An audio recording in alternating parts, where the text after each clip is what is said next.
Israel membombardir Lebanon dengan meluncurkan gelombang serang udara paling mematikan pada 8 April 2026.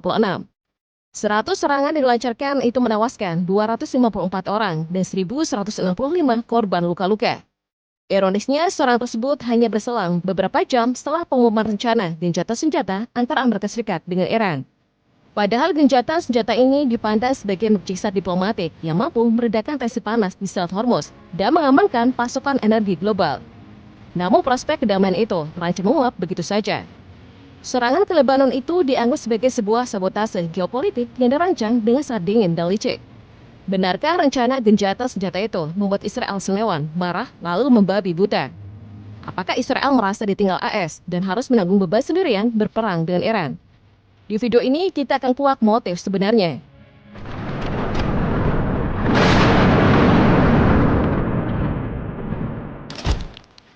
Serangan Israel ini bukan tanpa sepengetahuan Amerika Serikat. Donald malah membela aksi tersebut dan memberikan justifikasi bahwa Lebanon tidak termasuk dalam kesepakatan gencatan senjata. Donald juga menyebut konflik Israel dengan Hizbullah sebagai hal yang terpisah dari kesepakatan gencatan senjata AS-Iran. Padahal dalam berbagai penjelasan yang beredar, Iran di sejumlah pihak menyebut bahwa Lebanon termasuk dalam syarat gencatan senjata. Ini adalah kemunafikan yang vulgar.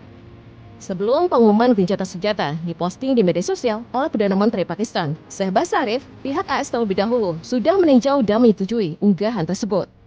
Dalam draft secara tegas menyatakan bahwa Lebanon termasuk bagian dari kesepakatan gencatan senjata.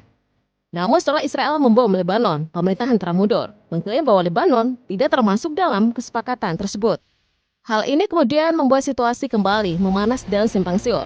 Lalu sebuah insiden semakin memperparah keadaan.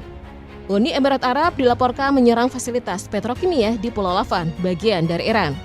Teheran menanggapi rentetan provokasi ini dengan sikap keras. Iran memandang Amerika telah melanggar 3 hal, yakni gencatan senjata yang seharusnya mencakup Lebanon, pelanggaran ruang udara dengan adanya drone yang masuk ke wilayah udara Iran, serta dan penolakan atas hak untuk melakukan pengayaan uranium. Berselang beberapa saat, Iran pun mengumumkan penutupan kembali Selat Hormuz sebagai respon atas serangan tersebut, atau setidaknya memperketat lalu lintas kapal. Sehingga lalu lintas tanker yang mengangkut 20% pasokan minyak dunia kembali tersendat. Aksi tersebut kemudian ditanggapi secara keras oleh Gedung Putih dan membelas secara keras. Gedung Putih menyatakan 10 tuntutan Iran dibuang ke tempat sampah. Ini menjadikan situasi perdamaian menjadi semakin tidak terprediksi, rapuh dan rentan. Dampaknya ke ekonomi global sangat instan dan mengerikan. Harga minyak yang sempat anjlok 19% atau terdalam sejak 2020 langsung melonjak kembali, seiring kembalinya ketidakpastian global.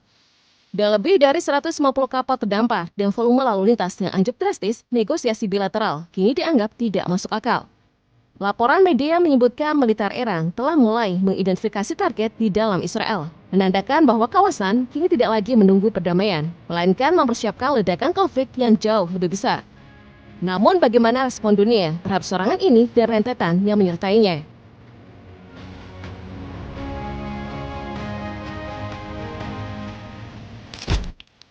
Serangan Israel yang membabi buta ini membuat dunia marah.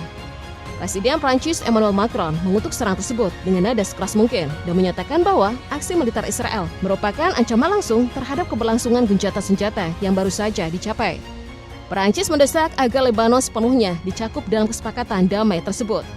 Irlandia juga mengutuk serangan tersebut.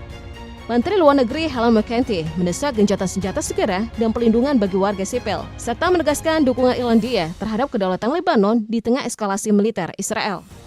Spanyol yang sebelumnya sudah beroposisi terhadap Amerika dan Israel, lantang mengutuk keras serangan udara Israel di Lebanon sebagai pelanggaran hukum internasional.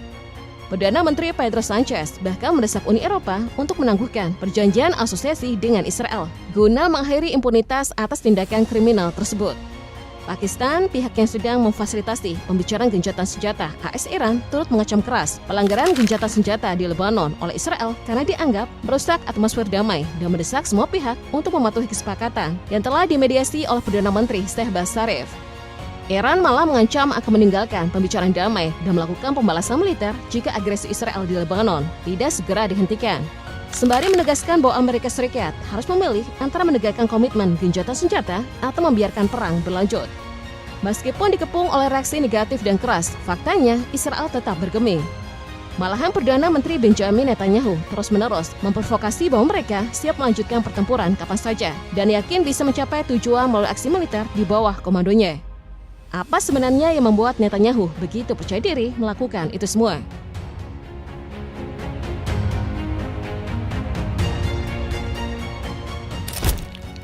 Alasan teknis Netanyahu adalah operasi di Lebanon tidak termasuk dalam kesepakatan rencana gencatan senjata AS-Iran. Artinya, Netanyahu mengaku tidak terikat dengan kesepakatan AS-Iran yang dimediasi oleh Pakistan tersebut.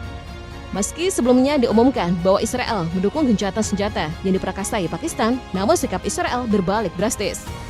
Dalam sebuah pidato yang dipublikasikan, Netanyahu dan penuh percaya diri mengumumkan posisi tegasnya yang terbaru.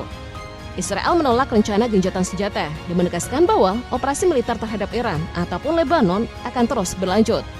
Menurutnya tujuan perang belum tercapai, dan selama ini belum terjadi perang akan terus berlanjut. Pesan yang ingin disampaikan Netanyahu adalah kendali berada sepenuhnya di tangannya, bukan di bawah Trump.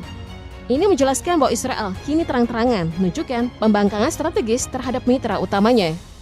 Saat Trump mati-matian mengejar rekonsiliasi dengan Iran demi mengamankan Selat Hormuz, langkah krusial untuk mencegah keberuntungan pasar saham dan lonjakan harga minyak yang menghantui ekonomi AS, Netanyahu justru memilih membakar kawasan. Karena bagi Netanyahu, obsesi militer di Lebanon dan ambisi melumpuhkan Iran jauh lebih berharga daripada stabilitas ekonomi global dan situasi dalam negeri yang menghimpit Trump. Para pengamat menilai serangan Israel bukan sekedar upaya melumpuhkan infrastruktur Hezbollah, melainkan sebuah langkah strategis untuk memaksakan pembatalan gencatan senjata antara Amerika Serikat dan Iran. Ini adalah sabotase bagi perdamaian. Netanyahu menyadari bahwa normalisasi hubungan antara Washington dan Teheran adalah ancaman eksistensial bagi dominasi politiknya.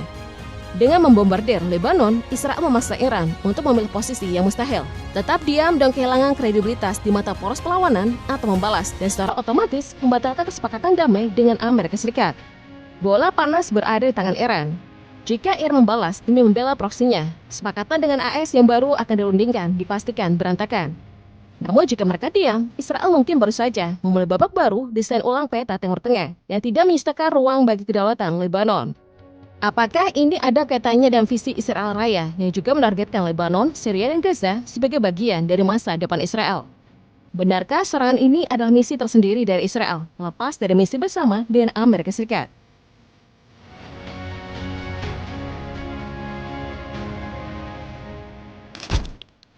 Serangan tersebut tak melulu soal motif politik dan militer Israel.